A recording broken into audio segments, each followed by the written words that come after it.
accumulation and storage of energy for future use.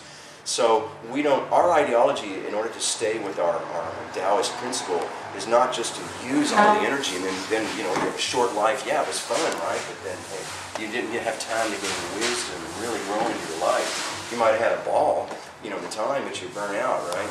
No, go in and keep replenishing, you know, keep like building up that marrow and all that, so that your life, you can continue to do that into your long life. You have a vital, clear mind, a youthful disposition.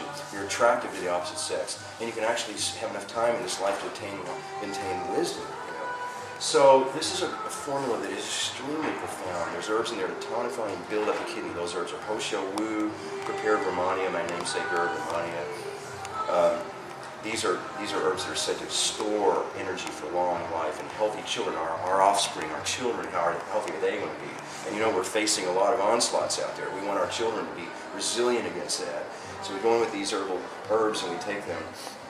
And again, I mean, these herbs have been used for thousands of years. The emperors, the empresses, all the royal family used this stuff. Their alchemists and doctors gave this to them all the time, through that whole period of high art and great culture in the classical period of China. And so then we have Yang herbs in there too. So hey man, you know, you got a hot date, let's go, right? And that's all great. But you want that immediate jump up and go to yoga or rise to the occasion. But then you want to be able to continue to do that. So they're both in this tea. So it's a balanced tea energetically. That's the tea. Now that tea is the base that I use for when we're just looking at the general health and vitality of the organism. But what we're doing is we're creating something that's going to be very, very powerful. And you know, Lucci was one of my first customers when I formed my company, Shaman Shack. She was one of the first people who came. You were maybe the very first. You were just there. We know each other since 10 years. 10 years, I took you to my radio show. Yeah, I went on your radio show. Yeah. I talked about this very stuff. We talk about aphrodisiac herbs. That's right, yeah. Of Well, course, What happens? Can I ask always. yeah, And how the men replenish. I'm asking like as a Yes, viewer's you know. point, right? Uh-huh. How about you have a dry spell? You decide that you choose to have a dry spell, and you just, you know, are not attracted to anything or anyone, and you just really like want to search within, and you don't really want to share yourself with anybody. Yeah. So then, shouldn't you like invent a tea for that type of woman? I do have teas for You that. do? And so Yeah, we tell me understand about that. I want to know. Okay. She Well, needs to get motivated. Okay? No, She no. needs to get motivated. No, I'm sorry.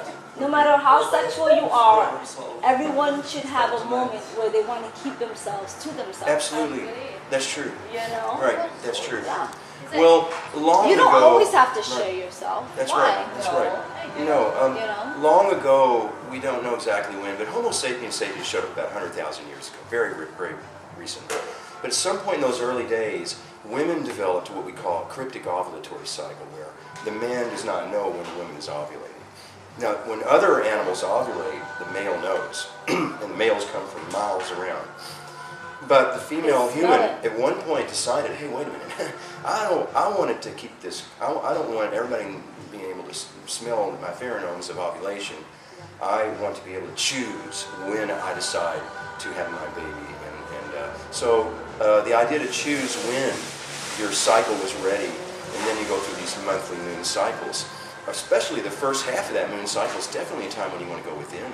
When you're in that ovular phase of the moon cycle before ovulation, a woman would definitely want to go in and be more withdrawn, and that has to do with having less blood in the body, and so you feel less vibrant.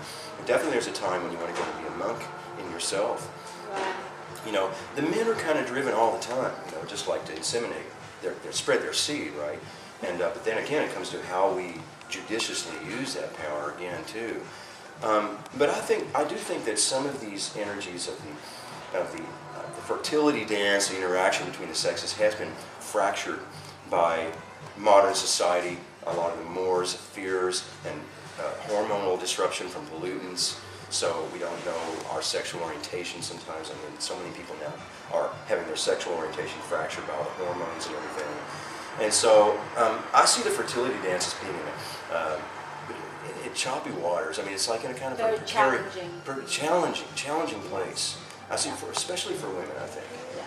And you know, one of my goals is to help bring that back into balance. But you know, I really believe that the taking of Chinese herb, the tonic herbs that these great alchemists figured out thousands of years ago, taking those to tonify those reproductive forces and regulate them and protect them, and then taking that along with a really healthy, vibrant diet of living food that you know, you do your research, you know how to get your probiotics and the right fats. Yes. You put those two together, the tonic teas to go down of herbs that have powerful phytochemistry, more powerful phytochemistry than the food we eat. And you unlock those through cooking it, and you drink it as a tea, and you eat your living food. Your body's reproductive forces will come into a balance where you will know when you feel sexy, and other people will probably know it too. They'll know when you're withdrawn. You'll be able to, because you'll emanate that light, you know.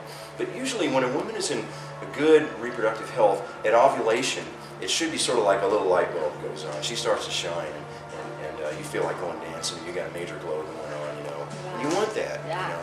You want that for Very sure. significant. Oh yeah, I'm trying to suppress When it's that. on. As I'll go back and say it again, trying to suppress all that. The genome doesn't want it that way. The genome wants us to be healthy reproducers of healthy offspring for new genome to live through, a life through.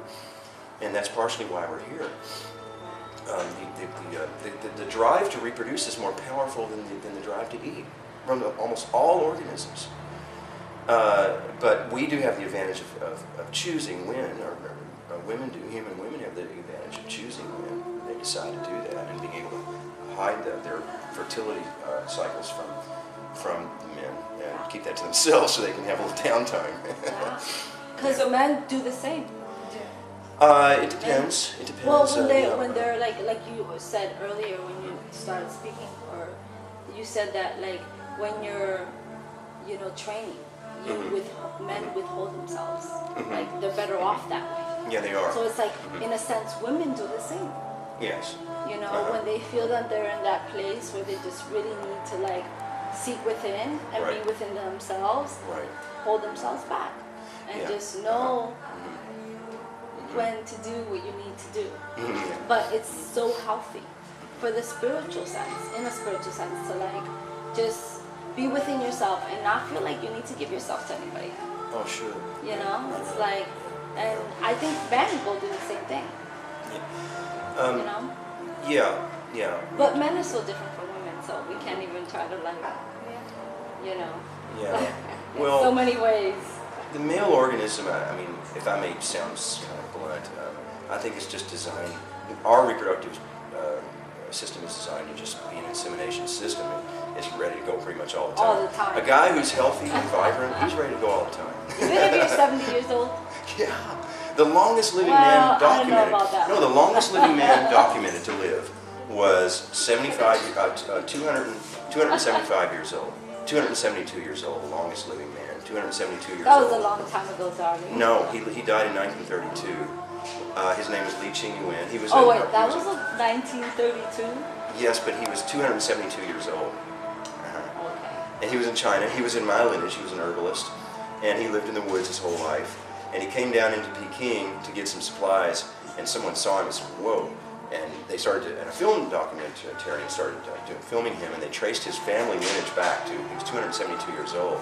He was still sexually active.